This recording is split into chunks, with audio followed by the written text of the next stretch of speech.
Okay, today's video is gonna take a look at making flanged lids, and specifically on a casserole dish. I'm going to stick to a very traditional form of making two different types of casserole dishes today, and then I'll go through the trimming process, the adding of a knob, and the handles on the side. These are handles and knobs that are typical of a production ware. So handles and knobs and things like that can change depending on, again, back to that concept, form over function, function over form, or if they're going to be used on a daily basis and there's rules that are going to apply, and then if there's not, then they can be a little bit more decorative and things like that. So where do you want to sit on that equilibrium? These are strictly more functional casserole dishes that I'll be working with today. So the first thing I want to get started is I want to make, I've split 10 pounds of clay here into my first casserole. So this is going to be the base here. When I'm working with a large casserole dish, I usually start with the base first. I get that measurement done, and then I can use the lid. If I split up 10 pounds, this is 6 3/4 pounds, this is 3 1/4 pounds. I'm very specific with my weights. I want to know exactly how much clay I'm using. That way I can stretch it out to its most potential to get the correct thinness, and also it'll help me deal with form and also with waste. So I'm going to start with my base here.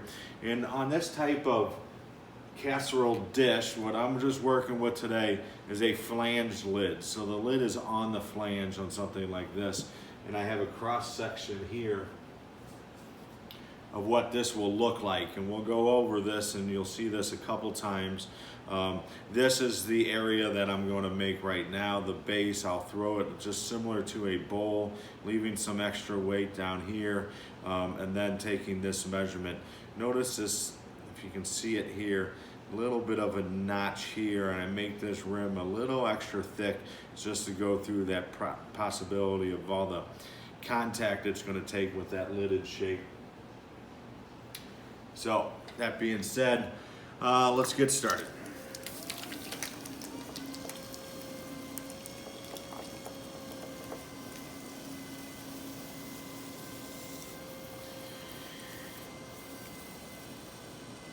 I'm going to leave about a good 1/2 inch down here at the bottom, and with this being a little bit of a larger casserole dish, I'm going to bring it up similar like I would a bowl. Right when I get into this area, I'm going to usually come in here with my rib and smooth this out. This is going to be something functional. This is where an area I really want this to be nice and smooth on the inside. That helps its cleaning and also its aspect of functionality. So I'm going to bring this rim up, and I'm going to leave this a little thick. That's that important area, and I'm always going to compress that rim a little bit. That helps that clay stay a little bit more manageable.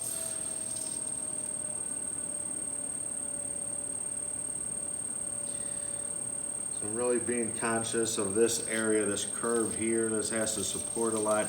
You kind of pull this out. I like these casserole dishes to be a little flatter. We're going to hold a little bit more. So again, I'm going to come inside here, smooth this out on the inside, get a nice smooth shape there. I'll use my nail here just to designate that rim a little bit.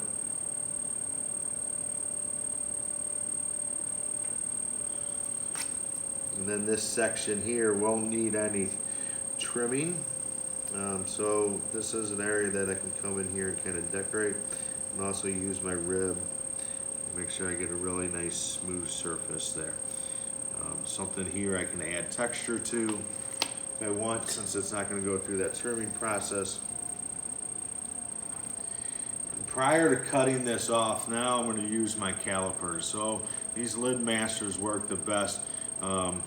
What I want to do is use this side here on the interior. So I'm going to take my measurement here, right on the inside, and I generally do this while it's spinning. That way I can make sure that I'm getting a good, right in the middle, even measurement. I feel like sometimes there might be a little bit of an ovaling if I come in and do that after I use my cutoff wire. And so again, I'm gonna take this and I'm gonna mess up my measurement here just for a minute. So I took this measurement right on the halfway mark, right on the inside there. This measurement here with the lid masters will sit inside there. If I do that correctly, then my lid, which is gonna come next, that flange is gonna sit right inside of there, and that's gonna give me a good, nice, tight fitting lid.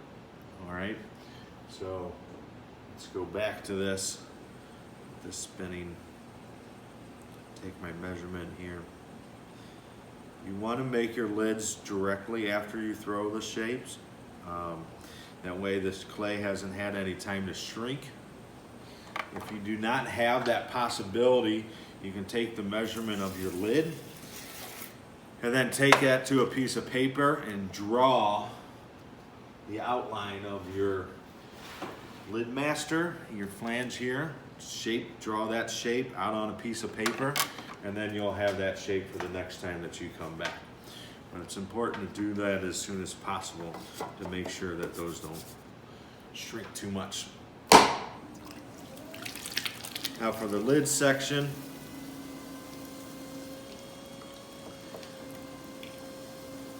again, this is that wide of a bowl of a bottom piece. I'm going to need to make a nice wide lid here. So I'm going to get a good base all the way down of my clay here. And I want to take a measurement early on, just kind of see where I'm at right here. I'm about 1.5 inches away. I'm going to come in here and I'm going to pull a little bit of this more clay.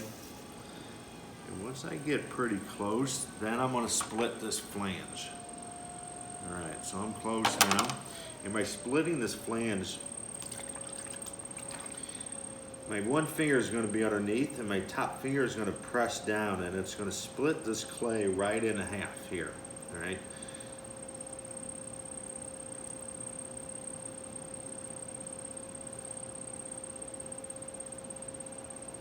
Kind of throwing this section here out a little bit, make sure that's nice and tall, but it's very important that that leans in. The measurement that I'm going to take is going to be all the way down here at the base. Now you can see I have some more space to go. I have to make this a little larger. I'd much rather be small at this point than be too big. You're not going to go backwards, but you can always come in here, reach down a little bit more, and pull this open just a little bit more. Probably gives you about enough of a playroom, around 1 inch. All right, so we can go a little bit more.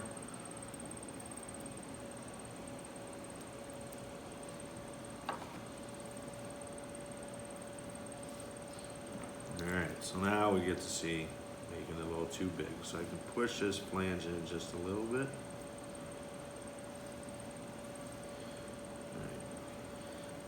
Both of those edges sitting right down at the bottom, nice and snug. Almost let this lid master, this measuring device, make the marks in there, because then you really know you have a good, nice, tight fitting lid. This overhang here doesn't need to be too large. If it gets to be too large, it looks a little bit more like a top hat on top of a piece. So I'm trying to make sure that's not too big there. Again, same thing just as I did earlier. I want to make sure I smooth out the inside of my lid here. Even though it's not going to be used in the food aspect, it's something I want to make sure that has a nice clean finish.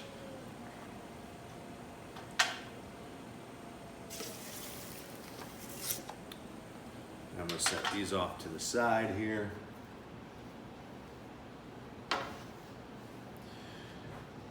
I want to go through the process of making one more. This one will be made a little differently.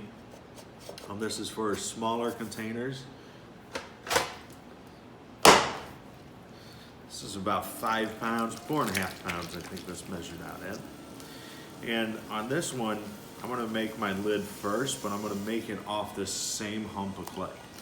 To be able to do this, I want to make sure that my lid is not getting any bigger than 5 inches. This works good for jars and stuff. Big open casserole dishes, this isn't the process. If it's over 5 inches, then you need to be making your lids separately on a bat. There's just going to be too much movement. But I'm gonna pull this open just like I did earlier. Having my nice bowl shape here. It's well supported through this area, all right? So same thing when I'm looking at here. Some extra clay down here. This is trimmed just like a regular bowl. And then I'm gonna come in here. This is where I'm gonna separate this rim. So I just get this started. You can see this rim flange just kind of start developing and pushing that down.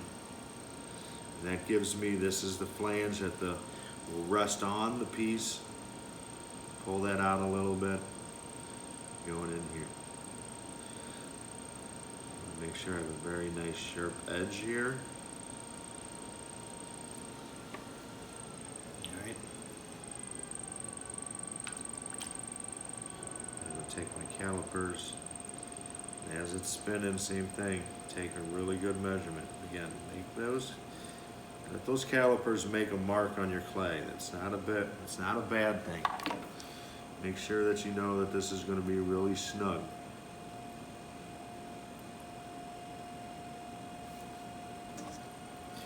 Once that is done, I'm going to take my needle tool. I'm just kind of making an area here with my thumb underneath of where I can slide this needle tool in. I do this nice and slowly. Pick this right up and right on top of my needle tool. You can see it resting there, so there's not too much contact there.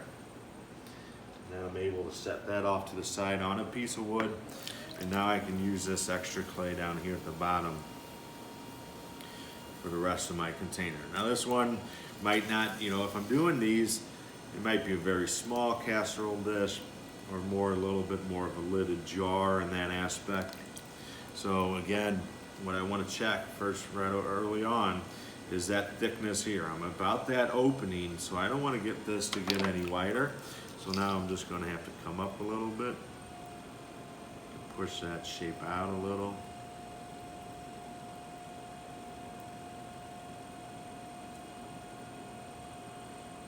All right, so you can see there. Open this up, just pull it towards me just a little bit, just to open that up about 1/8 of an inch to make sure those calipers sit down inside of there.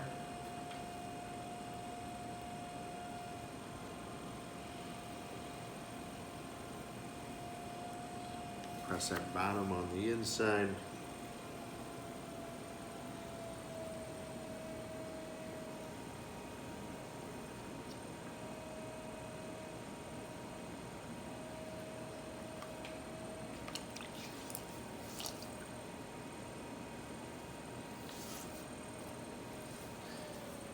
Thing. One more check before I take this off the wheel. Now that I did some rib work and sitting right in the middle here still.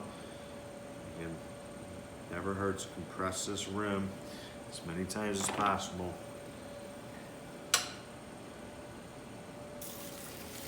And that guy there is done. All right. Running out of space here. All right, so that being done, let's go through a little bit of the trimming process.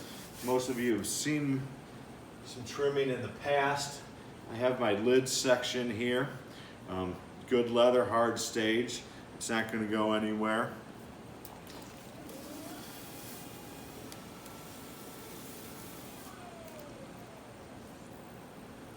Just a little water on that rim there. Again, kind of traditionalist in my trimming, meaning that I don't like to use clay lugs if I don't have to. I don't like to use a Griffin grip if I don't have to. There's risk involved with that. If you get that rim of that clay just damp enough to where it's tacky, you kind of create a suction cup there, then it should hold place. Kind of keep a hand pretty close by here in case that's not the case.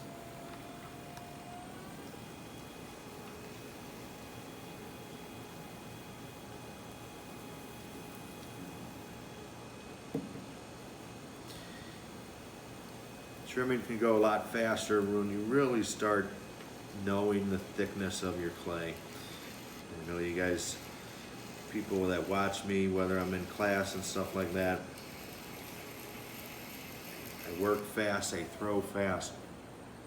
A lot of that has to do with the production pottery background I have. Todd Nelson probably is not watching my videos, but if he does, there's a big attribute to learning how to work in a studio setting like that.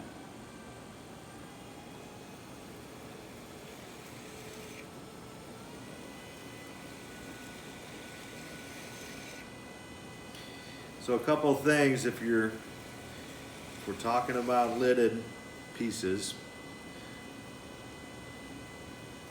and form over function, one of the important things to think about is how is this going to be used? Little tiny knobs are not good for something that's going to be used on a daily basis. Making sure that's stiff enough to throw my knob on there. A knob, I'm going to start, I have this trimmed clean. I'm going to start with another piece of clay. This is already wedged. I'm going to get this stuck down on here.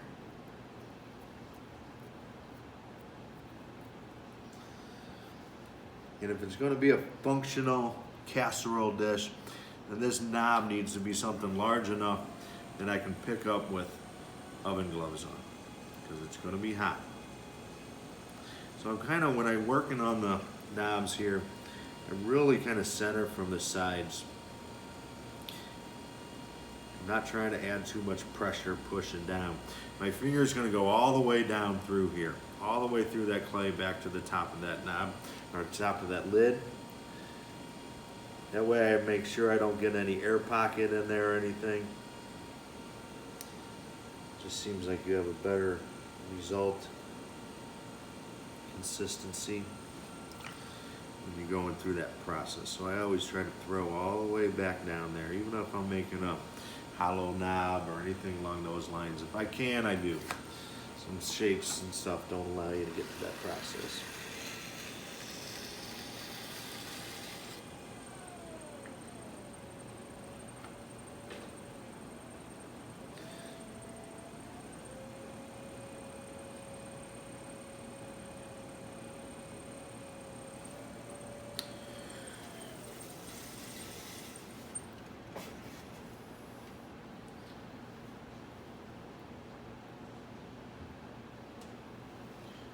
Alright, and then we'll do a quick trim on this guy here.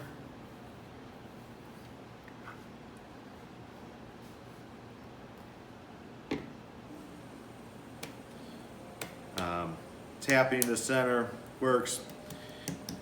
I practice with bisque pieces to learn that technique.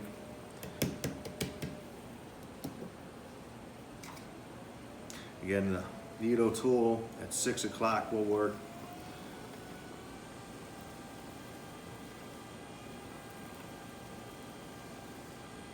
Good consistency of the clay when you see it kind of running off the table like that.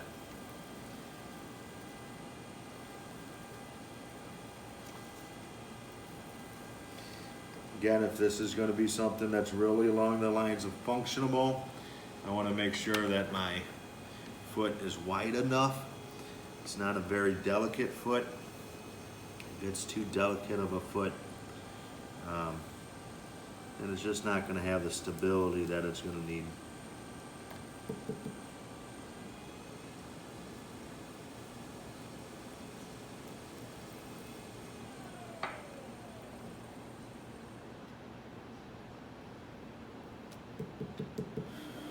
I'm just kind of tapping on this.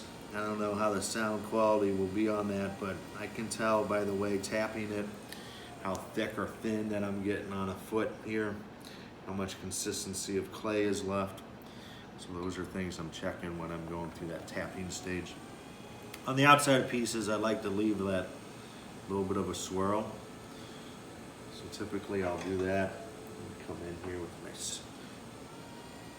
bigger one now and smooth some of that section out.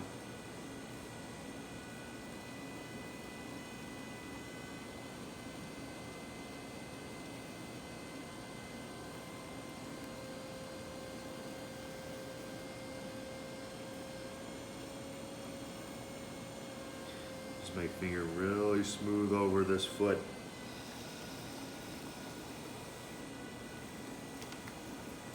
Make sure that's nice and got a soft edge before you go sliding that on mom's table or something like that. Pressing that clay makes it a lot softer, a lot easier to sand post firing and prior to firing.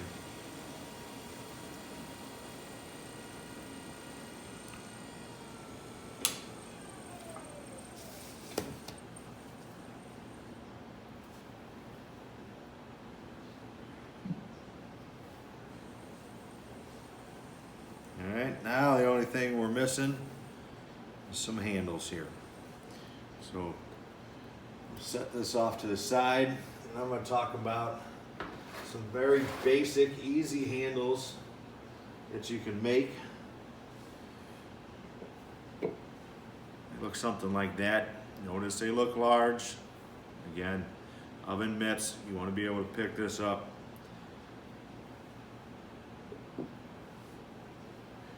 I throw these specific handles, throw them in a ring. This is one earlier. You can see that cross section here. That helps develop that different shape change in there. And I'm going to go through this process, and then I'll put some handles on this guy real quick.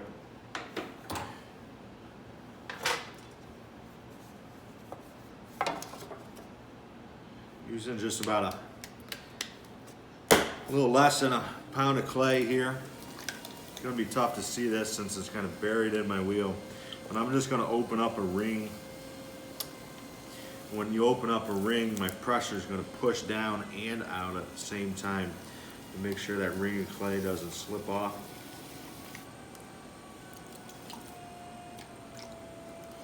I'm going to bring this up to where it's pointed in like a cone shape. And I'm really going to design and really press my thumb on this area here to get that line right there. That line there is going to add to the glazing process, so something to think about early on. Never too early to think about glazing. You know, most potters don't like to, but that is the end result, like it or not.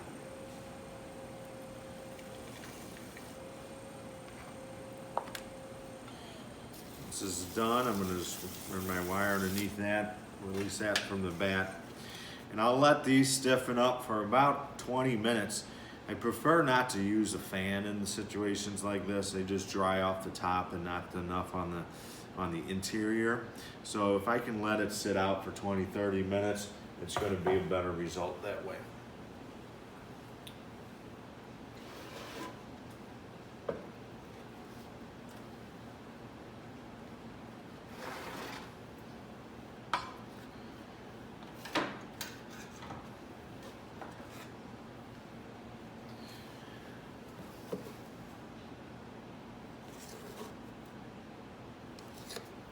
Nice thing with handles like this is I can make a bunch of rings. And when you're in production pottery, you might be making 20, 30, 40 casseroles a day.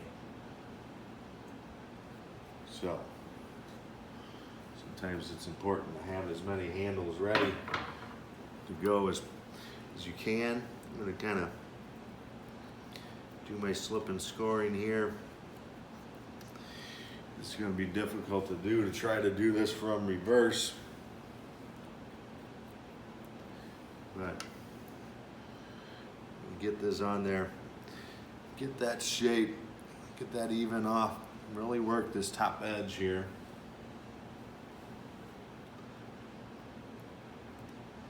Make sure that's connected. Make sure I have a really good connection underneath. Now typically I'm going to turn this towards me and I'm going to push in. I'm going to do this opposite for your viewing pleasure. So I'm going to take my index fingers and push on this area here, nice and slowly.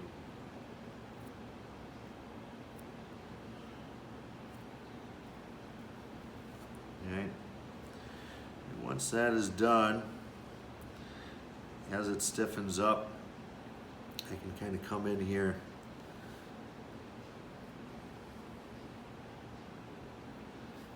clean this up a little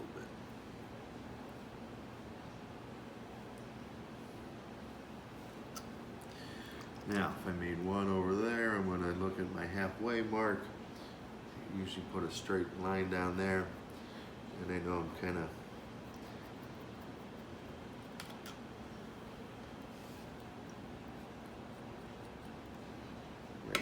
right in the middle there, I hope.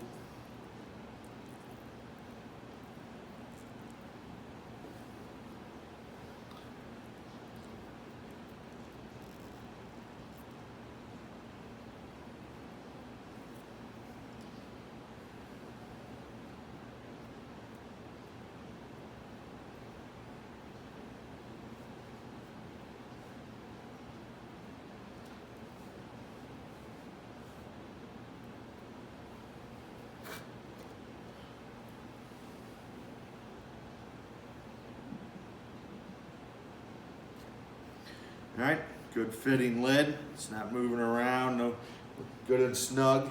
And it's really important when you're making these lids, let me just go back to showing this real quick, is that this flange, see how it goes in? That really reduces your waxing in this specific area right here. All right, so you only have to have this big of a wax line, and it's very limited possibility of getting that connection. So that's because that lid comes in, that flange comes in on an angle here, and it's not thrown straight up and down. So you can see here how that comes in at an angle. That's most important when you're going through this lid making process. Okay. So that's on a flanged lid, specifically on casseroles. This is what a finished 10-pound casserole will look like. Again, my name is Tony Borchardt. I'm at Fontbonne University in St. Louis, Missouri. If you have any questions, please email me. I'll be happy to answer them for you.